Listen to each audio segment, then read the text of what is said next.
só que ainda carrega culpa, porque poderia ter sido mais bondoso, poderia ter feito diferente. Aí o que ele pode fazer? Ele pode terminar a evolução espiando quem está encarnado, no sentido de não é obsediando quem está encarnado, é espiando quem está encarnado, no sentido de eu vou observar o meu descendente desenvolvendo mestria na virtude da bondade, sabendo como, quando e onde ser bondoso, e aí sim eu vou entender o que realmente é ser bondoso, e aí eu vou resolver dentro de mim a minha culpa. Exemplo que eu já vi num atendimento, tá?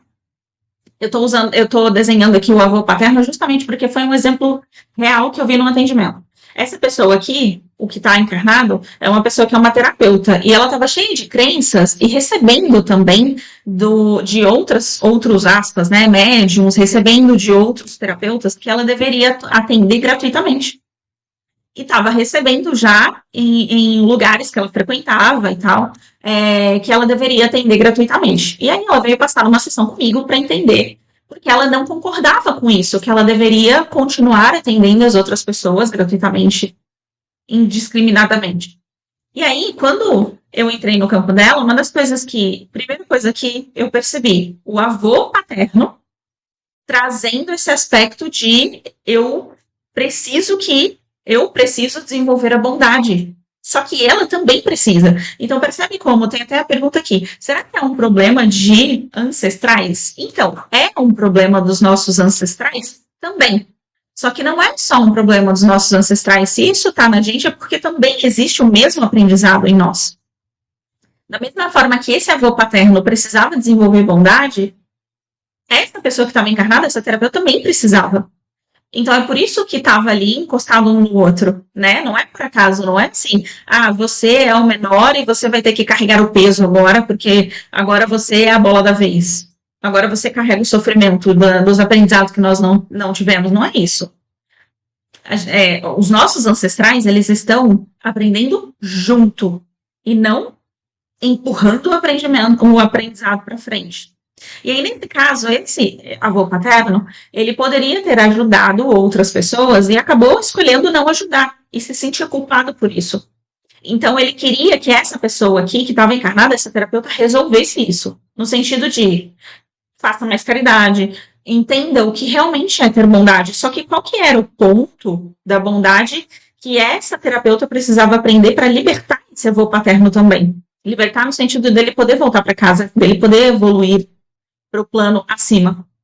Precisava entender que bondade, a perspectiva divina e elevada sobre a bondade não é sacrifício. Ou seja, eu tenho bondade porque faz parte de mim, e não porque eu me sinto obrigada.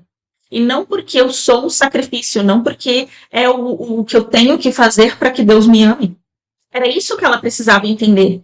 Que ela é livre para sentir quando é para o bem maior ter bondade. De que forma ter bondade? Às vezes o falar não e pôr limites era o que ela precisava para libertar esse avô paterno também. Então, nesse caso, quando ela entendeu o que realmente é ter bondade e tirou, porque ela não queria continuar atendendo as pessoas de graça. Né? A gente tá num ambiente, ou seja, num planeta onde as pessoas elas precisam, literalmente, de energia financeira. Se você é o sacrifício que está sempre se doando para os outros, a sua missão morre. A sua missão de vida morre. Vou dar um exemplo nosso. Eu e o André, nós temos o método Eu Superior, que é o nosso método de conexão com o Eu Superior, que é o método onde a gente ensina, né, a ter essa conexão com o próprio Eu Superior. Nós só fazemos isso da nossa vida. Então, se nós só fazemos isso da nossa vida, e a gente entra nesse estado de sacrifício, ou seja, vamos fazer isso de graça, a gente vai precisar arrumar um outro emprego, a gente não vai ter tempo para se dedicar para os nossos alunos, para as nossas mentoradas, e aí a nossa missão morre. Então, percebe como, do ponto de vista dela, ela queria ser terapeuta, só que ela não estava conseguindo ser terapeuta, que fazia parte da missão de vida dela, porque ela acreditava que tinha que atender gratuitamente, porque o ancestral estava dizendo atenda gratuitamente porque eu não tive bondade. E ela ainda não tinha entendido o que realmente era ter bondade. Então, como ela própria ainda não havia entendido a virtude da bondade em totalidade, e ainda estava naquela versão imatura da bondade, de, vou fazer caridade e eu vou ser o sacrifício agora, mas não a versão mais madura, ou seja, mais completa, mais inteligente da bondade, ou seja, eu sou a bondade manifesta, então eu sei como, quando e onde, e sei que às vezes falar não é a maior bondade que eu posso fazer com aquela pessoa. Às vezes, por limite, é a maior bondade que eu posso fazer com aquela pessoa. E aí, quando ela entendeu, aí esse avô paterno pôde seguir em frente. Por quê? Era o aprendizado que ele precisava. Quando ele não ajudou as pessoas que ele, teoricamente, se sentia culpado ou que achava que deveria ter ajudado, quando ele não ajudou é porque não era para ajudar mesmo, daquela forma. A ajuda dele foi falar não. Porque quando você fala não, às vezes, não são todos os casos. Mas dependendo do contexto, você está ajudando simplesmente falando não. Vou dar um exemplo. A pessoa que ela está viciada no lugar de receber. E ela acredita que ela não consegue sozinha. E ela está viciada naquele lugar de eu recebo, eu preciso que alguém faça para mim, eu preciso que alguém me entregue tudo de mão beijada, eu sou café com leite, eu não sei fazer nada sozinho. Quando você fala para aquela pessoa, não, você dá conta, vai e faz. Aquela pessoa, ela vai ter de criar dentro de si aquela força interna, aquela confiança de agora ninguém vai fazer para mim, eu vou ter que fazer. E aí ela vai provar para si que ela é capaz. Então percebe que como muitas vezes justamente o não é o que é a bondade nesse caso.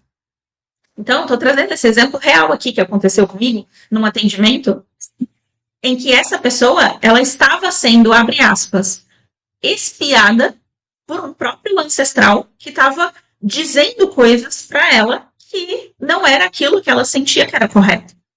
Então, muitas vezes, a família, ela é uma prioridade enquanto cabe para mim também essa prioridade. O que isso significa? Que esse avô paterno para o eu superior, para o nível do eu superior dela, esse avô paterno era uma prioridade. Por que era uma prioridade? Porque cabia para ela o aprendizado igual. Se ela soubesse que ela o que realmente era a bondade, se ela tivesse muito bem resolvido dentro de si, na primeira vez que esse ancestral falou para ela coisas do tipo, você tem que atender todo mundo de graça e você não pode cobrar, ela teria falado para ele, cara, sinto muito, mas você precisa aprender mais sobre bondade. Ela ia literalmente entender, cara, não faz sentido para mim. Só que como ela não tinha resolvido dentro de si, aquilo acabou ficando encostado nela por um tempo, esse aprendizado, né? Oxi, de esclarecimento, enquanto cabe para mim também, exatamente, né? Sim, sim. Nessa vida não vim para ter filhos, mas para cuidar de filhos aqui, vou descobrir como. Às vezes você não veio para ter filhos com o seu DNA, né? Filhos com a sua genética. Pode acontecer muito e é muito comum que, às vezes, a nossa genética, a lei da natureza, ela encerre a nossa genética. E aí vai encerrando as ramificações da árvore, porque essa genética já chegou à finalização do processo, tá? O DNA, não quer dizer que as almas se perdem, não é isso. Elas simplesmente vão para outras famílias. É uma questão de DNA mesmo. Me sinto muito confusa. Se escuto meu filho que acha que prefiro o pai dele ao invés dele, pode ser que seu filho esteja testando você também. É muito comum. Não sei a idade dele, tá? Não sei a idade dele, mas é muito comum que os filhos testem, né? No sentido de prova para mim que você me ama. Fica do meu lado ao invés do meu pai. Então, às vezes pode acontecer coisas desse tipo, tá? Essa consciência, inclusive, que é a consciência do prova de amor. É a mesma consciência do sacrifício, que é a mesma consciência do eu faço tudo por você e você não me valorizo. Por quê? Porque você não faz tudo para mim também. É a mesma consciência, tá? A mesma consciência da prova do amor é a consciência do sacrifício. Eu me sacrifico por você e você precisa se sacrificar por mim. Porque senão você não me ama o suficiente. É a mesma consciência, é o amor imaturo, tá? Aí você tem essa opção de ensinar para o seu filho o amor maduro. E o amor maduro é o amor que é incondicional, ou seja, ele não tem condições.